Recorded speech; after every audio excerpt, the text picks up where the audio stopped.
Hi, we're off again. Let's see. Well, first we'll answer Corporal Frank Alexander in the Pacific, who wants to see his old stamping grounds, Harren High School, New York City, at 3:05 p.m. when school's just gotten out for the day. Okay, Mr. Alexander, here you are. There's your 59th Street side, Frank. How does it look? Familiar? Yeah, there they are at exactly 3:05 p.m. in November 1944.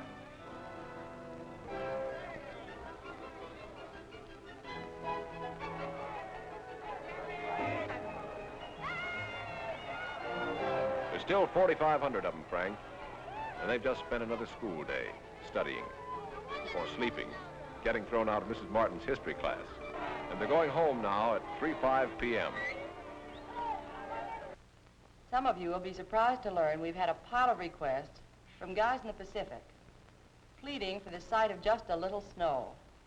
To mention a couple, Sergeant Bill Jennings and Corporal McGinnis in New Guinea wrote us, and T5 Bob McBrien, who calls me Whack Lady, wrote that he, as keeper of Cell 33 out somewhere hot, wants his buddies to see a snowstorm.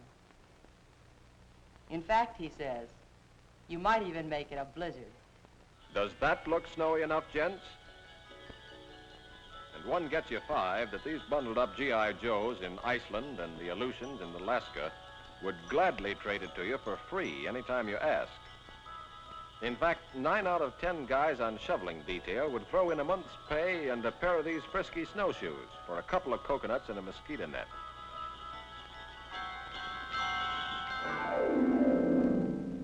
And to sum up, it's easier to look at snow than live in it.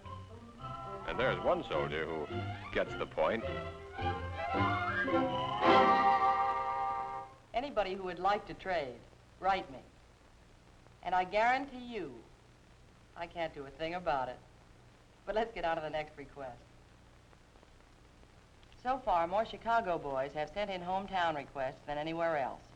So Chicago it is. Corporal Charles Farrar, Corporal Lee Smith, Privates Jack Alexander, Norm Woodrone, Dino Bliss, Lou Diafaro, and the rest of you, your city of Chicago, Illinois. There she is.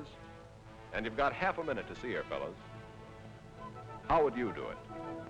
Run over to the river, maybe, looking past the bridges at the Pure Oil and Wrigley buildings? Or would you drop down to Michigan Avenue around the Art Institute? Maybe saunter up past the library toward the Tribune Tower.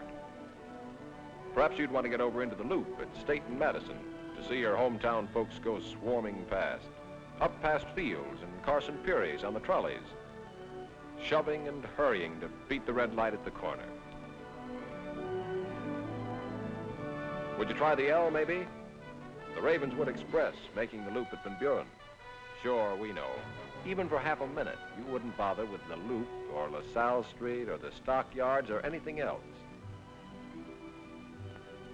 There's 100,000 of you that'd be on that bus, heading for home as quick as you could leg it, even for half a minute. This week's most unusual request comes from a private named Charles Moore out in the Pacific, who sent us the words to a song he's written, asking us to put some music to it, and then find him a dream lady to sing it, which is exactly what we've done. Charlie, meet your dream lady, Miss Carol Bruce. Hello, Charlie. Here's the song you wrote. You sent it to us and said if you ever heard it sung, you'd faint.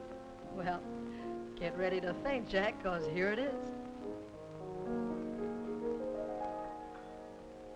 Those times of old, a girl to hold, the dream that I want to come true. No lonely night, no Jap to fight, the dream that I want to come true. To walk down Main Street, I'm dreaming of two. To love my loved ones is what I want most to do. Oh, how I pray for for that sweet day when beautiful dreams all come true.